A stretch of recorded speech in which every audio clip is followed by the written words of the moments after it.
दुनिया का सबसे तेज स्प्रिंटर उसैन बोल्ट भी इतनी तेजी से नहीं दौड़ता जिस रफ्तार से पिछले एक साल में या कहें कि पिछले कुछ दिनों में बिटकॉइन दौड़ा है। जी हाँ, वर्ल्ड की सबसे पॉपुलर वर्चुअल करेंसी इस साल 220% बढ़ी है। यानी पिछले साल दिसंबर में एक बिटकॉइन 5,15,000 का था और अब ये 17 लाख को पार कर गया है। बिटकॉइन की हिस्ट्री में ये अब तक का सबसे बड़ा सर्ज है और इसी वजह से ये वर्चुअल करेंसी अब तक के अपने हाईएस्ट लेवल्स पर पहुंच गई है। तो चलिए आज के इस टेक टॉक वीडियो में मैं आपसे बिटकॉइंस की ही बात करूंगा, बताऊंगा कि आखिर ये है क्या, इसकी शुरुआत कहां से हुई और बिटकॉइंस में इस वक्त इन्वेस्ट करना कितना रिस्की हो सकता है। साल 2017 में भी बिटकॉइंस का एक ऐसा ही सर्ज आया था, एक ऐसा ही फेज आया था जैसा अब चल रहा। बिटकॉइन जिसकी वैल्यू 2013 में सिर्फ $13 थी, वो 2017 में करीब $20,000 तक जा पहुंचा। उस वक्त लोगों ने बिटकॉइन में काफी इन्वेस्ट किया था और उससे मोटी कमाई भी की। हालांकि इस अपसर्ज के बाद बिटकॉइन की वैल्यू फिर से घट गई और $4,000 हो गई, लेकिन अब 3 साल के बाद फिर से बिटकॉइन वापस उसी रफ्तार से दौड़ रहा है और अब $23,000 तक जा पहुंचा है। पर ये बिटकॉइन आखिर है क्या और ये कैसे काम करता है, चलिए आपको बताता हूं। बिटकॉइन को आप छू नहीं सकते क्योंकि ये एक फिजिकल करेंसी नहीं है, ये एक वर्चुअल करेंसी है जिसको सतोशी नाकामोटो नाम के एक शख्स ने 2008 में इन्वेंट किया। और सतोशी नाकामोटो के बारे में अभी तक कुछ भी वेरीफाइड इंफॉर्मेशन अवेलेबल नहीं है। बिटकॉइन एक डिसेंट्रलाइज्ड डिजिटल करेंसी है जो बिना किसी मीडिएटर के ऑपरेट करती है। डिसेंट्रलाइज्ड करेंसी होने का सीधा मतलब यह है कि इसका कोई ओनर नहीं होता और ना ही कोई एजेंसी इस करेंसी को कंट्रोल करती है। बिटकॉइंस को वजूद में लाने का सबसे पहला मकसद भी ट्रांजैक्शन करते वक्त मीडिएटर को एलिमिनेट करना था। इसको आप एक एग्जांपल से समझिए। जब भी आप कोई ऑनलाइन ट्रांजैक्शन करते हैं तो बैंक उस ट्रांजैक्शन में मीडिएटर का काम करता है। इसकी वजह है कि बैंक गवर्नमेंट के साथ मिलकर आपकी करेंसी को कंट्रोल करते हैं। पर बिटकॉइन में कोई मीडिएटर नहीं होता। अगर आप किसी को बिटकॉइन के जरिए पेमेंट कर रहे हैं तो सारा ट्रांजैक्शन आपके और आप जिसको पेमेंट कर रहे हैं उसके बीच होता है।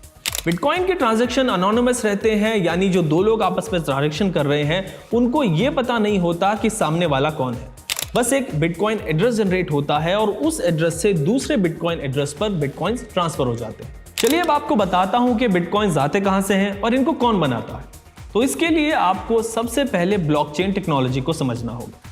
बिटकॉइन में ब्लॉकचेन टेक्नोलॉजी का इस्तेमाल होता है। ब्लॉकचेन को आप पब्लिक लेजर भी कह सकते हैं।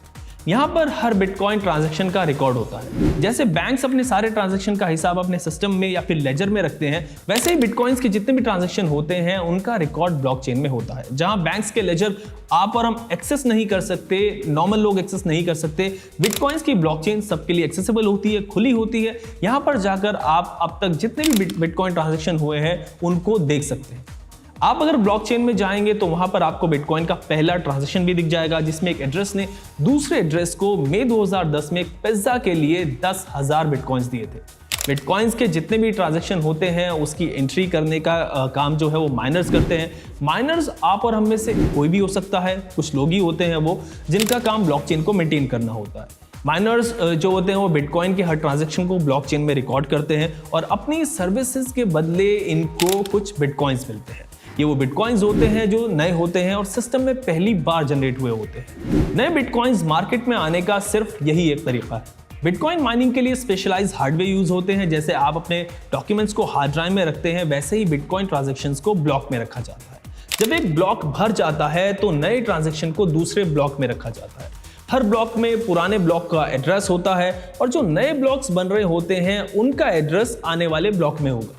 इस प्रोसेस की वजह से ब्लॉक की एक चेन बन जाती है और इसीलिए इसको ब्लॉकचेन कहते हैं। अब तक जितने भी बिटकॉइंस मार्केट में आए हैं उन सब की हिस्ट्री पब्लिक लेजर में होती है, यानी ब्लॉकचेन्स में होती है। बिटकॉइंस हाई रिस्क एसेट्स होते हैं और इनकी वैल्यू काफी ज्यादा फ्लक्चुएट होती रहती है। 2017 में सिर्फ 35 दिन के अंदर बिटकॉइंस की कीमत लगभग 4 गुना बढ़ गई थी, लेकिन फिर अगले ही 7 हफ्तों में करीब 70% नीचे आ गई और इस वक्त भी इसी तरह के बिटकॉइन सर्ज को आप देख रहे हैं।